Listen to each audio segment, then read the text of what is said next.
So hi, I'm Michelle. I work in business. So just to kind of tell you guys my story, a lot of times when you end up in a career, there's kind of a meandering path and you don't always think you're going to end up in the place that you do end up. So when I was in my late teens, early 20s, I started working at like a wilderness therapy program for adjudicated youth. So I don't know if any of you guys are familiar with that, those kind of programs. Have any of you heard of like Anasazi? Wait, you worked at Anasazi? I did not work at Anasazi, but that's the most popular wilderness therapy program. A lot of people have heard of it. I worked it. Did you work at Anasazi? Yeah. Okay, so I worked at a similar program that was based out of Loa, Utah, down in southern Utah. I guess it's more like central Utah. And I knew then, I was like, I want to work with kids. I want to work with youth. That's what I want to do. I was going to school at BYU, so I did my undergrad at BYU, and I was working in various programs for youth. So I worked at like a day treatment center, after school treatment center, a residential treatment center where the kids were there, you know, for a certain amount of time. They were sleeping there, living there, going to school there. Meanwhile, I was going to school for sociology. So I did my undergrad in sociology.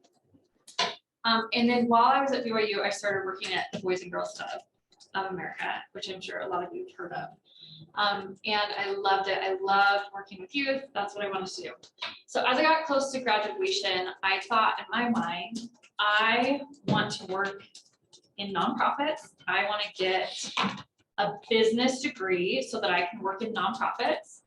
And you know, a lot of nonprofits, there's a lot of passion there, but not always the business savvy that's required to run an organization. So my whole goal was to get an MBA so that I could have that business savvy and I could bring it to the various, you know, organizations that I might work for in the future. So I found a program, and it was in Boston at Brandeis University. And it was a hybrid. So when you get an MBA, you can get, you know, a general MBA. There's also a nonprofit MBA. So you can get an actual MBA that is focused solely on nonprofits. It's called nonprofit MBAs. Mine was kind of a hybrid. So it had a focus on working with organizations that have a social mission, but it was not a nonprofit MBA. And I thought, well, that's perfect because I might end up in a for-profit organization. Nonprofits and for-profits, very different. You know, there's different ways of doing business within each of those organizations. So I went to Brandeis and I got an MBA. I lived out in Boston for, it was an accelerated program. So it was 4 semesters still, but it went through the summer. And so we did take the summer off. So I went, you know, fall, winter, summer, fall, and then I graduated in December of 2009. Well, no, I guess 2008 is when I finished. And then my actual technical graduation was May of 2009. So right at that time, a lot of you are probably too young to even really remember this, but at that time, the economy had crashed and we were in, you know, the greatest recession of our lifetimes, hopefully. And it was a time, you know, when I was in school, I didn't know that I was going to really struggle to find a job once we graduated. I thought, oh, I have an MBA. I can get a job anywhere. I can do whatever, you know, MBA is like, that's a desired or a desirable degree that a lot of organizations want, right? But at that time, I was still kind of looking in the nonprofit sector, and nonprofits were in disarray. Funding was non-existent, and a lot of organizations weren't hiring. You know, most organizations at that time were letting people go. And so I spent almost a year searching for a job. And it was really, really, it was devastating to me because I had just spent all of this time and effort getting this degree that I thought basically would provide for me, you know, whatever I wanted or needed, and I couldn't get a job. And so by the end of 2009, I got recruited by a healthcare organization. I also speak Spanish. I served a mission for the LDS Church in Spain, so I learned Spanish there. So I got recruited by an organization to work in a hospital setting. It was a for-profit organization, but it was still doing something that was socially minded. So this organization went in, they were vendors for hospitals. So they, like a hospital would hire this organization, the organization I worked for, to come in and work with their self-pay patients. A lot of people that go to hospitals are sick. They're self-pay, they don't have insurance. There's a lot of, or they may have insurance that's you know, minimal. There's not, you know, a lot to what they have. So we would go in and we would meet with these patients and we would screen them for Medicaid and Social Security disability to see if they were eligible. And if they met the criteria, we would help them apply for those programs and hopefully help them get on the different, you know, Medicaid and Social Security programs. So I loved it. It was crazy. I worked out at the, I guess it's Jordan West campus now. It used to be Pioneer Valley, but it's the hospital that's out here in West Valley. Is this West Valley? Or this is Taylorsville? In West Valley. So I worked there. Always, they had a psychiatric unit. It was quite an adventure. I really liked the job. I got to use my Spanish every day while I was out there. But after a few years, I started to, you know, feel like I got a little bored. I felt like I knew what I was doing. I was doing the same thing. I wanted to be challenged again. I wanted to do something different. So I had a friend who I had worked with at that organization. He had moved companies to a company that did healthcare consulting, but it wasn't traditional consulting. So when you think of consulting, you might typically think of an organization that, you know, has a contract and sends their employees out there for a couple of months, you know, to work with that organization over the course of a couple months or a couple weeks or, you know, a short period of time. What we did is long-term consulting. And so we would contract with hospital systems to go in and help them run their revenue cycle. My company at the time was called Accretive. We contracted with IHC, so Intermountain Healthcare, their entire healthcare system. So we would go in, and the whole purpose was for us to go in, and this is what business is. I'm about to tell you what business is, okay? We would go in, we would help them improve their processes.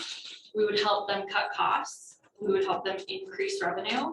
That is business right there. Your sole purpose is basically helping the company to run more smoothly, more efficiently, and whether you work directly for that company or whether you go in as a consultant.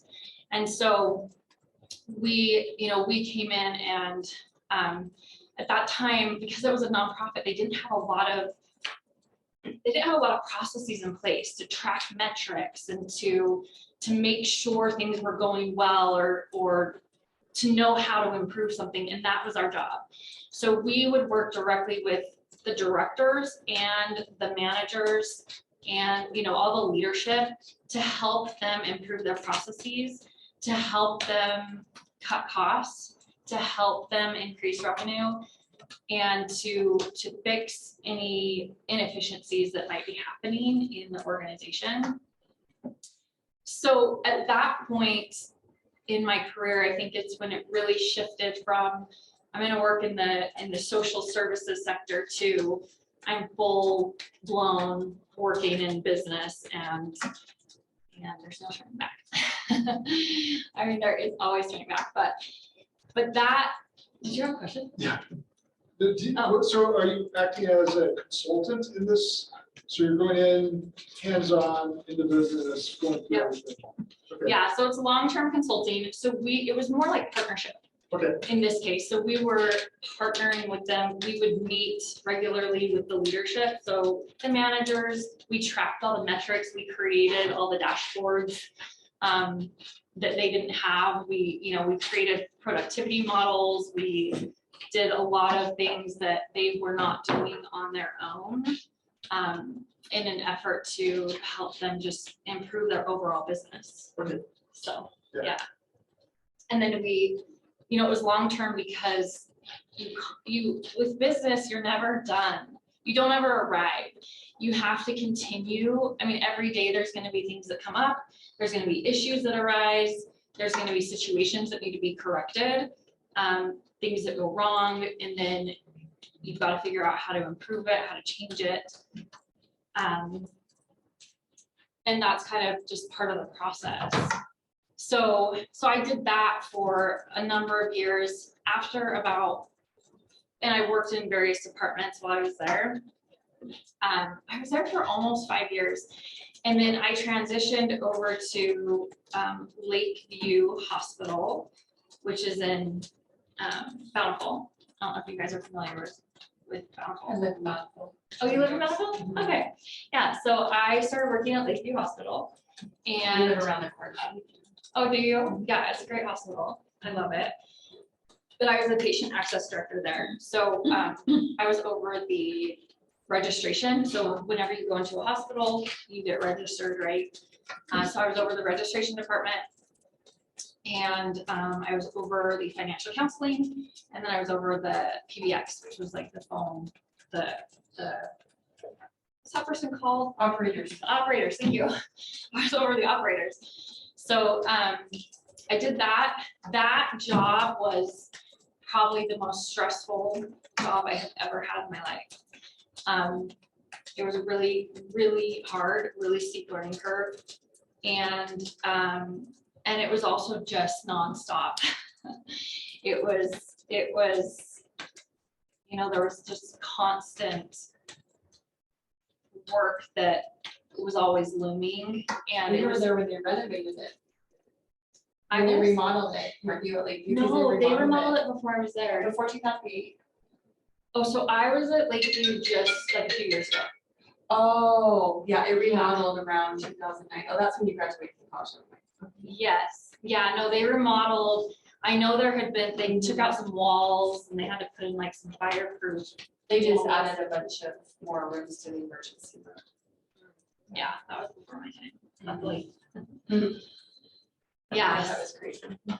yeah, but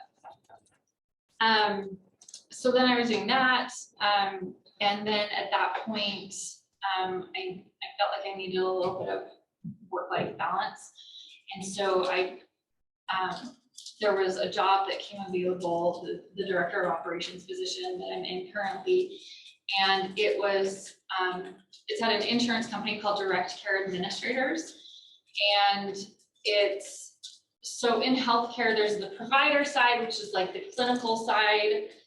And then there's the revenue cycle the revenue cycle runs the business portion of healthcare.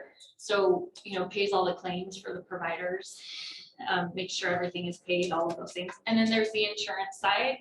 And I switched over to the insurance side. And that is what I've been doing for the last almost 3 years. Yeah, I was just gonna ask you, like, what made you decide you wanted to go to that insurance side? For me, it was the opportunity. I think when as you guys go into your careers, whatever it may be, if you are interested in business and if you're interested in,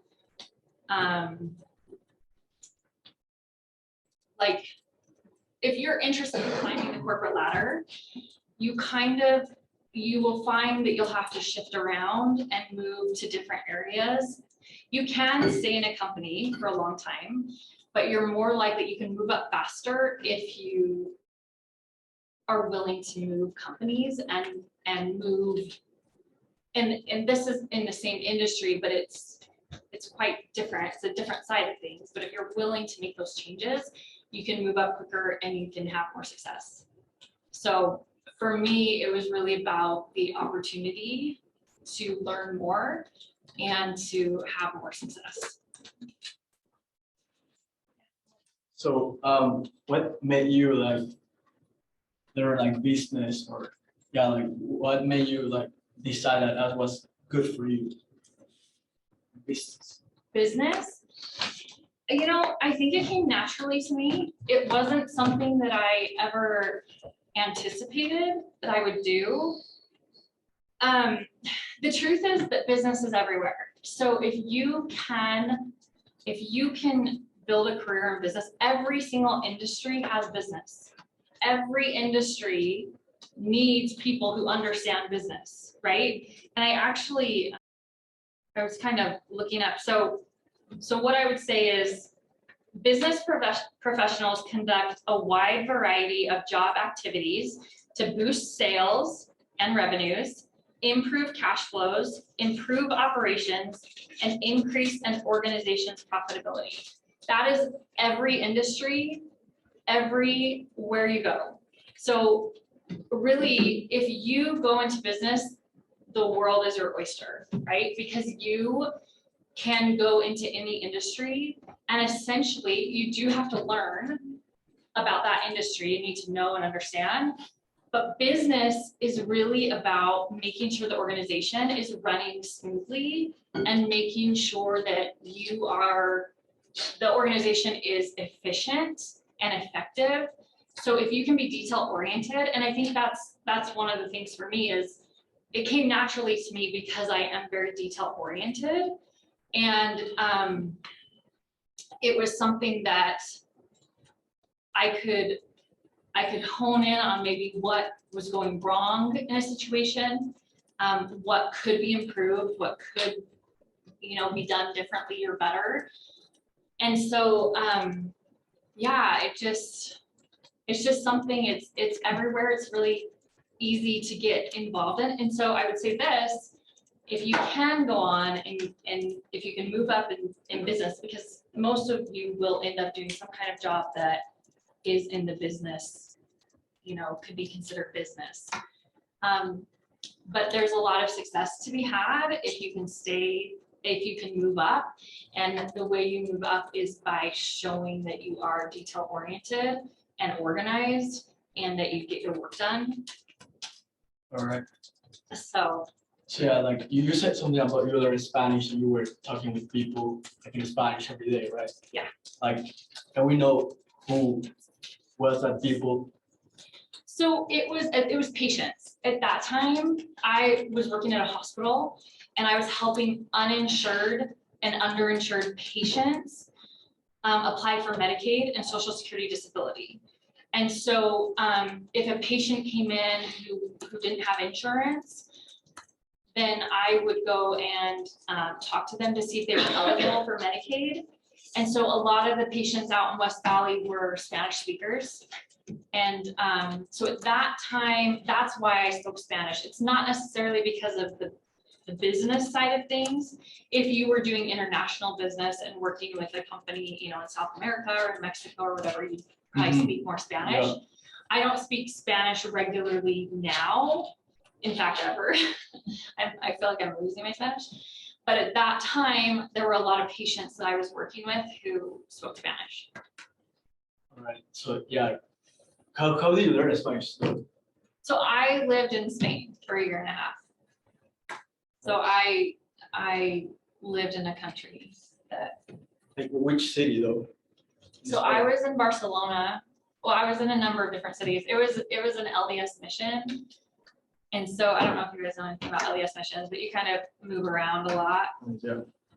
So I was on like the Mediterranean coast. I was in Barcelona, I was in Murcia, I was in various other cities. Cool. So it's beautiful, Barcelona. Oh yeah, you've been there? My father. Oh, okay. Yeah. And my stepmom, she's from Spain. Oh, okay. Yeah, I love Barcelona. Family there. I have a special place in my heart for Spain, for sure. So So did you work with a lot of people from the Latino community? Yes. It's West Valley, so. Yeah. There is a big Hispanic population out in West Valley. So, Everywhere, really. yeah, everywhere. I mean, Utah has got a big, Yeah, it's crazy. but I mean, that's why I was hired, was because I spoke Spanish and there were a lot of Spanish speakers, you know, particularly in that area. And so, Yeah, I mean, a lot of those people don't speak English. Too. yeah, there were. A good bit of them. Yeah, there were a number of people that didn't speak English, and so they needed Spanish speakers to be able to work with them and help them and talk to them, you know. So yeah, it was great. I loved it. Yeah, do you think your degree, yeah, and MBA played a big part on your previous job? Because as you said, like you work with those customers at the hospital, and then you can get involved at the other hospital as the operator, and so, and when I work those jobs, they don't go with the degree that you had, like it's a business degree, and the work that you do is like, even though the business is all over, but it's like kind of different. Do you think the degree Impacted like where I ended up. Yes. Yes, so that's a really good question, because I do not think that I needed an MBA to get my first job. At that time, you know, I needed a degree. I needed a bachelor's degree, and I needed to speak Spanish. And so those were the two requirements for my first job. And keep in mind, the economy was still struggling at that time. And so I was just, I was like, yeah, give me any job, you know, I'll take it. Any job that pays me a salary and gives me benefits, and, you know. As I progressed in my career, you know, you don't always need an MBA, but if you are wanting to change industries, or if you're wanting to change companies, a lot of times they do require that you have an MBA or a master's degree. And now at the point that I'm at in my career, almost certainly any job that I would apply for would require an MBA or a master's degree of some kind. So either a master's of health administration or an MBA, or both. So as you kind of grow in your career, absolutely having an MBA is critical, or having a master's degree in your field, because a lot of like director positions require master's degrees now, like directors and above. So yes, it's played a critical role in where I am currently. So with the hospitality or the hospital insurance, like what are your roles and responsibilities with that? So my roles and responsibilities currently, again, it's kind of going back to that. I know this is very generic, but it's kind of going back to that. You know, there's a wide variety of jobs that I do, and it's really about improving processes and making sure things are running smoothly. So I deal with a lot of escalated items and a lot of escalated situations. So if somebody comes to me and is like, this claim wasn't processed correctly, what happened? You know, I have to deal with that. I run reports. I pull a dashboard at the beginning of each month to see where our call center numbers are, to see where our claims processing numbers are. If we're not doing well, like right now, for example, we have a mail room that I'm over, and our mail room, they still get claims in the mail. Most like hospital claims nowadays are submitted electronically. but there's still some that will come via mail. And so we have a mailroom who has to get those claims and post the claims, you know, into our system. And right now, we just hired a new mailroom person, I guess not just, but like 2 months ago, or a month and a half ago or something. And the mailroom is getting behind right now, so they're not posting claims timely. And so tomorrow I have a meeting with Sarah, who's the mailroom supervisor, and I'm gonna have to talk to her and say, hey, you know, what's our plan? What do we need to adjust? What do we need to change? How can we implement this? How can we improve the process? What do we need to do to get our new mailroom person up to speed? So it's, you know, and then I have other responsibilities that are specific to my industry that are, you know, creating documents for new clients that come on, for example. But a lot of my day-to-day is answering emails, checking on things, figuring out why something happened, trying to improve that, trying to change it, improving processes, things like that. That's awesome. So our previous speaker talked about how to every pretty success story, there's hard days. So I guess my question would be, if you're willing to share, what have been the biggest obstacles you've come across, whatever they may be, and then how'd you overcome them? Good question. There's definitely good days and bad days. I mean, for me, the biggest obstacle was the economy when I finished school.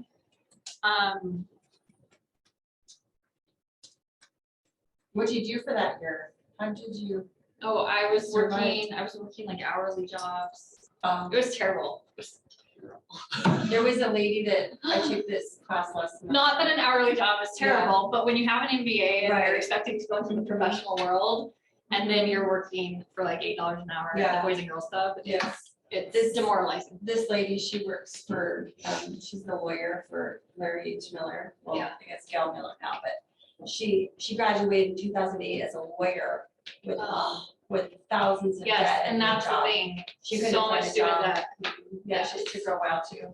Yeah, yeah. And that's the other problem is you have a lot of, you know, school now is not cheap, as I'm sure you guys know. When you went to Boston, did you have to pay out-of-state tuition for your MBA? So it was a private school.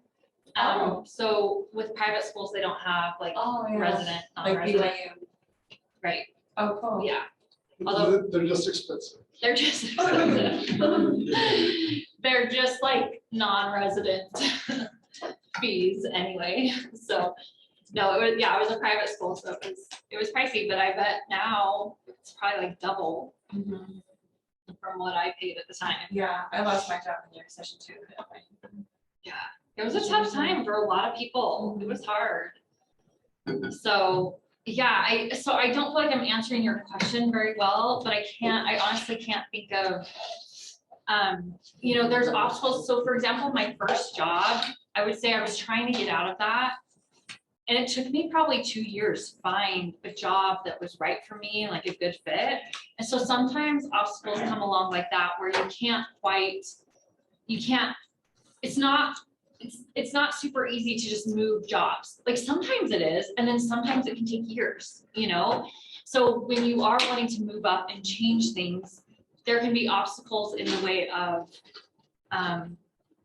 you know, no great job opportunities, or you're just not getting hired, or you're not able to find what you're looking for. And so that happened to me my first job. I was looking for a new job for probably 2 years. And then ironically, this last time I switched jobs, I was looking for a job for just like a month and found it. So it just varies, you know? Yeah, go ahead. When it comes to finding those new positions, would you say it's more like networking, like you've made friends in the field that you then get leads from, or would you say it's more like being scouted by other companies who are after like skills? Yeah, so I think any job board, or you know, any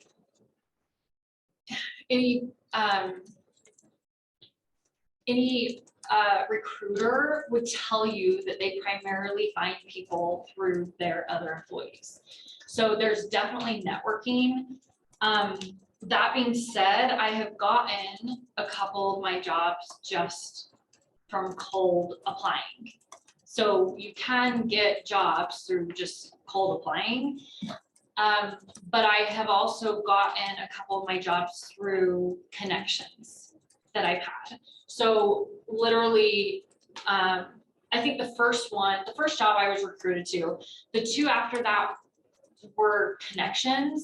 And then this last one, I just cold applied and they brought me in and hired me. So I didn't have any connection to this company. I didn't have anyone that knew about it or knew anything about it or knew anyone who worked there. But I would definitely advise that you meet with as many people as you know and utilize your contacts, because from what I've heard, that is primarily how people are hired if you were to speak to a recruiter. So like you said like you were working right in some like position that were like hourly kind of jobs, right? So was that like here in Utah or in Boston, or where was that? Yeah, so that was the year after I finished school, when the economy was really bad.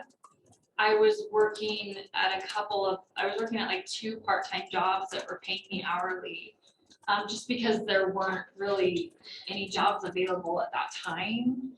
And so I was doing, I was just trying to get more experience. So I was doing things that were part-time. Was like in Boston?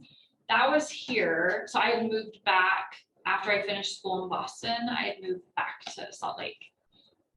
That was here. You said it in BYU, right? I'm sorry, what? Did you study in BYU? Yeah, I did my undergraduate at BYU. And then my graduate program at Brandeis in Boston. Okay. Have you like ever considered like to leave like the country or to another place? For like business, like international? Yeah, for businesses. I never have. I was never really interested in international business.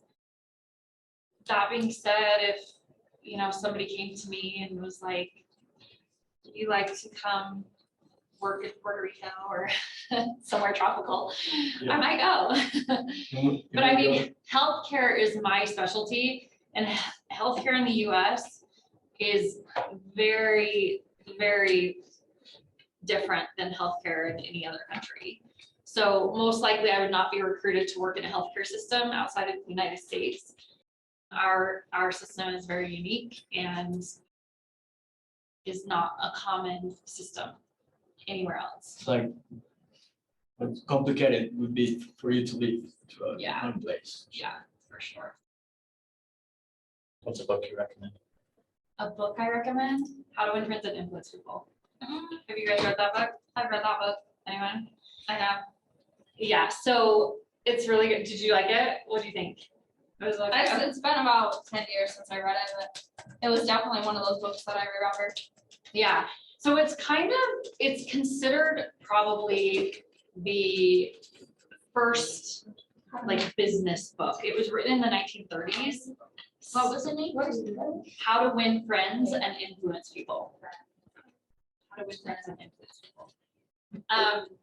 I have my copy, and it's like the Bible. I just like outlined, paragraphs and different sections. Like the whole book is just notated, and I found it very influential and incredibly current, considering that it was written in the 30s. So what's your next step?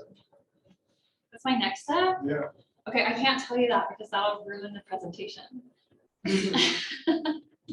Okay, I'm gonna tell you guys, but I'm gonna tell you, I'm actually going back to school this fall. Oh, really? So I am actually changing careers. Oh my gosh. Surprise. Midlife crisis, huh? So I am going back to school to get a Master of Social Work Oh, in the wow. fall. And what's the goal?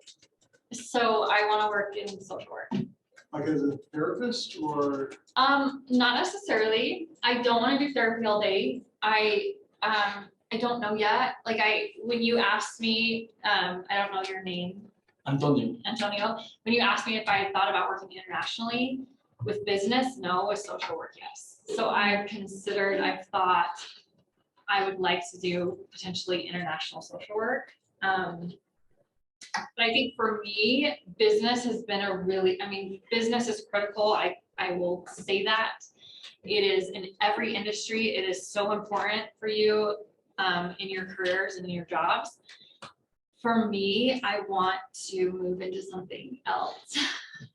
What school are you gonna do the social work masters? So I'm going to Utah Valley University to do Oh, UVU. UVU. Is that a private school too? No, that's a state school. Oh. Yeah, so I'm going back to school. I'm upending my life. It's never too late. And I'm gonna be doing a master's program. It's a two-year program. And then I don't know, like in the fall, I'm doing an internship. I'm doing my practicum at the prison. And then my second year, I'll have to do a practicum somewhere else. So I might look at school, social work. But I'm really interested in international social work. And I think having an MBA and an LCSW will just open a lot of doors for me to be able to do stuff. So yeah. So for people who are like kind of stressed about getting an MBA, what would your advice be for that? Why are you what's the cause of the stress? Just school. Like Yeah. just school in general. That is harder. I'm talking my husband he's getting an MBA. He's like stressed out of his mind about it. Yeah. So Yeah, I remember. Yeah, it's very stressful. So are you saying like people who are thinking about going or people who are currently in? both kind of. I mean, if you're currently in, honestly, I thought about quitting every day for like, I'm being really honest here. I thought about quitting every day for probably the first semester, but I got to a point where it was a means to an end for me. And I knew like, this is temporary. I'll make it through, this is 2 years of my life. And you can do anything for 2 years, there's an end in sight. So that's what I would say is, there's an end in sight and it won't last forever, that stress. And then if you're thinking about going to school and you're worried about that, same thing, and maybe put it off, maybe work for a few years and see if an MBA is still the right thing for you, or if that's really what you want to do, because it's a lot of time, it's a lot of commitment, it's a lot of money, and so and not all career paths require an MBA. So if you want to get an MBA, I would say, just give it some time, think about it, and realize that it will be temporary. The pain and the suffering. That's great. Thanks. Would you still have gone? From your perspective now, was that something you would tell your member selves to still do, or would you look like, don't get the MBA? That's a hard question. I don't regret getting an MBA. Like, I'm glad I have an MBA. I feel like it's been very beneficial to me in my life and in my career. So I don't regret it. If I didn't have an MBA right now and I was like, I don't know if I would go get an MBA, but that's also because I know what it was like to get one. And so, but I don't regret it. I don't regret it at all. And I feel like it's made me a better candidate in the workplace. People take MBAs very seriously in the business world. So If you have an MBA, it is only to your benefit. Like I will say that. So could you actually get a PhD instead of a second MBA? So I am getting a second master's degree in a completely different field. So a PhD serves a particular purpose generally, and that's to either do research or to be a professor at a university. And so that's not what I'm not looking for, that kind of field. You know, having a doctorate in education or you know, some kind of education field.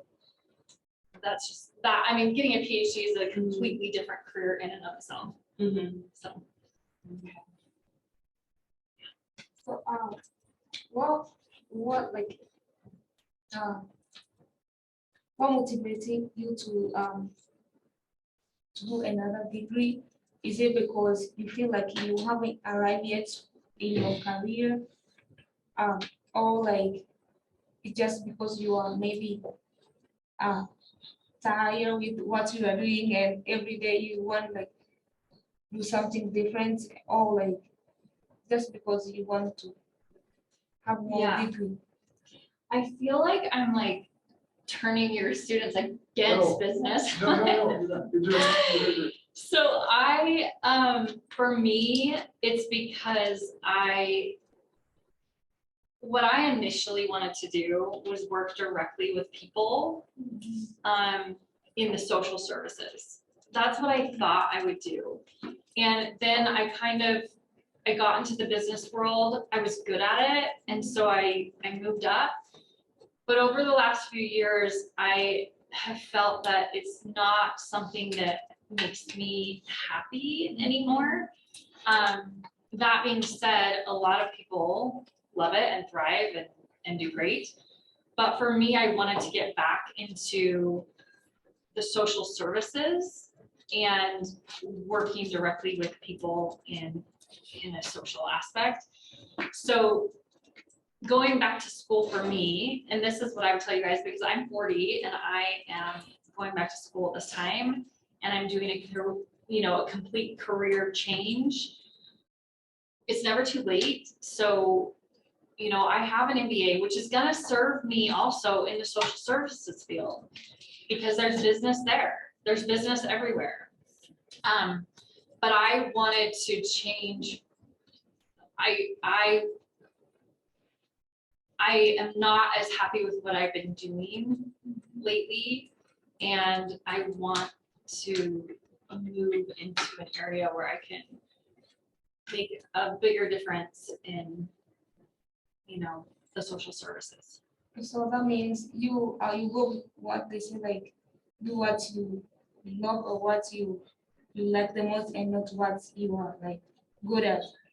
So you go with that. Yeah, a lot of people say, you know, do what you love. I don't love that phrase because first of all, not everybody gets to do what they love. And a job is a job, right? In this world, in our lives, we have to pay our bills. So we have to have a job. We have to make money, right? In the olden days, you had to have a garden that you grew, you had to have cows, that's how you survived, right? Now, in order for us to survive, we have to have a job. So it's a very privileged place to be, to say, do what you love, you know? Because a lot of times a job is just a job and it doesn't have to be something you're passionate about. And it doesn't have to be something you love. I firmly believe that. And for a lot of people, it's, if you don't mind it, you know, it's fine. If you are in the business world, you're going to make more money than if you're in the social services world. So for me, though, because I do have a passion and there's a career path to that passion, I am going to take it, you know, and I might make less money, but for me, it's going to be worth it because I want to do something that that I'm passionate about. Now, that being said, it's not like I may not love every second of my job, but it's something that I'm passionate about. And not everybody gets to do that. Not everybody gets to say that. So I just want to be realistic in that a job does not have to be something you are passionate about. It doesn't have to be something that you love, you know. Most people don't get to do something that they love.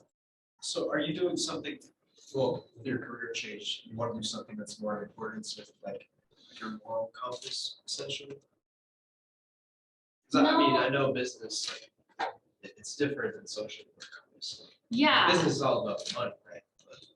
But social work is not. I mean, you don't have to do anything immoral in business. I will say Oh, that. yeah, obviously. But So, I'm just saying. you don't have to do anything illegal or immoral. And in fact, if your company's asking you to do that, say no.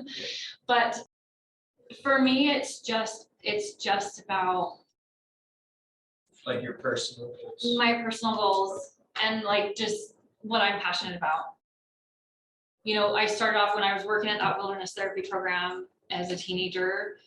I knew then that I was passionate about working with people that maybe didn't have as, you know, weren't as privileged as I was, you know, who had more struggles and life challenges than I had. So, you know, I'm lucky I'm in a spot where I can do that and potentially, hopefully make a difference in people's lives, you know? So why did you choose sociology as your bachelor's instead of social work? Because at the time I didn't know. Oh, yeah. So that's the thing is it's taken me until, you know, I was 39 to. What's the difference between, I know what social work is because my daughter, she was graduated with me a couple years ago, but what's sociology? So sociology is it's the study of society. So Oh, okay. it's basically just studying why people do the things they do, why groups are the way they are, why organizations are. Social work is more of it's actually a career path. So it's social workers work in the systems to help people. So yeah. Okay. All right. One more question? Then we're out. Yeah, I have a question. Yeah. Like, you said something like you were working in the healthcare system, right? So, did you have like any connection like with doctors or like physicians or things like that? All the time. Yeah, I don't currently because I'm on the insurance side, but when I was working on the provider side, so like hospital systems, I interacted with a lot of the things, some of the things that I did required paperwork or signatures or things like that from doctors and physicians. So I interacted with them a lot. All right, thanks everybody.